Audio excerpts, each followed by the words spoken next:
नमस्कार दोस्तों, बहुत बहुत स्वागत है आप सभी का। करवा चौथ व्रत की आप सभी को बहुत बहुत शुभकामनाएं। आज की ये वीडियो बहुत ही महत्वपूर्ण होने वाली है। आज हम सुनेंगे करवा चौथ व्रत की कथा। बहुत समय पहले की बात है। एक साहूकार के 7 बेटे और उनकी एक बहन करवा थी। सभी सातों भाई अपनी बहन से बहुत प्यार करते थे, यहाँ तक कि वे पहले उसे खाना खिलाते और बाद में स्वयं खाना खाते थे। एक बार उनकी बहन ससुराल से मायके आई हुई थी। शाम को भाई जब अपना व्यापार व्यवसाय बंद कर घर आए तो उन्होंने देखा कि उनकी बहन बहुत ही व्याकुल थी।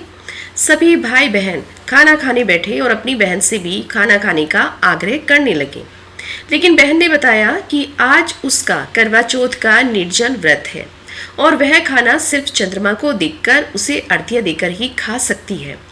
अब चूंकि चंद्रमा अभी तक नहीं निकला था, इसलिए वह भूख प्यास से व्याकुल हो बैठी। सबसे छोटे भाई से अपनी बहन की हालत देखी नहीं गई। वह दूर पीपल के पेड़ पर एक दीपक जलाकर छलनी की ओट में रख देता है। दूर से देखने पर वह ऐसा प्रतीत होता है कि जैसे चतुर्थी का चांद उदित हो रहा हो। इसके बाद भाई अपनी बहन को बताता है कि चांद तो निकल आया है, तुम उसे अर्घ्य देने के बाद भोजन कर सकती हो। बहन खुशी के मारे सीढ़ियों पर चढ़कर चांद को देखती है।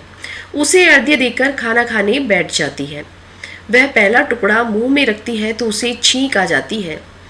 दूसरा टुकड़ा डालती है तो उसमें बाल निकल आता है और जैसे ही तीसरा टुकड़ा मुंह में डालने की कोशिश करती है तो उसके पति की मृत्यु का समाचार उसे मिलता है। वह बौखला जाती है।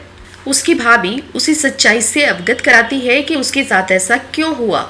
करवा चौथ का व्रत गलत तरीके से टूटने के कारण देवता उससे नाराज हो गए हैं और उन्होंने ही ऐसा किया है।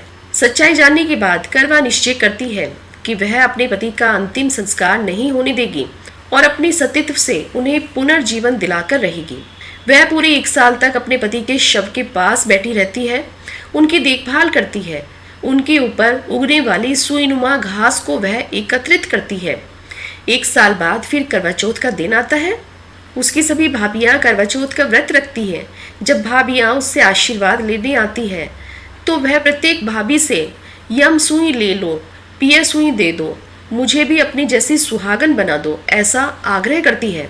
लेकिन हर बार भाभी उसे अगली भाभी से आग्रह करने को कहकर चली जाती है। इस प्रकार जब 6 नंबर की भाभी आती है तो करवा उससे भी वही बात दोहराती है।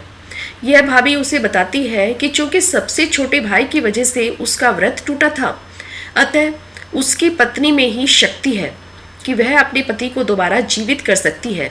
इसलिए जब वह आए तो तुम उसको पकड़ लेना और जब तक वह तुम्हारे पति को जिंदा ना करे उसे मत छोड़ना, ऐसा कहकर वह चली जाती है। सबसे अंत में छोटी भाभी आती है। करवा उससे भी सुहागिन बनने का आग्रह करती है, लेकिन वह टाल मटोली करने लगती है। इसे देख करवा उन्हें जोर से पकड़ लेती है और अपनी सुहाग को जिंदा करने के लिए कहती है। भाभी उससे छूटने के लिए उसे नोचती है, खसोटती है, लेकिन करवा नहीं छोड़ती है।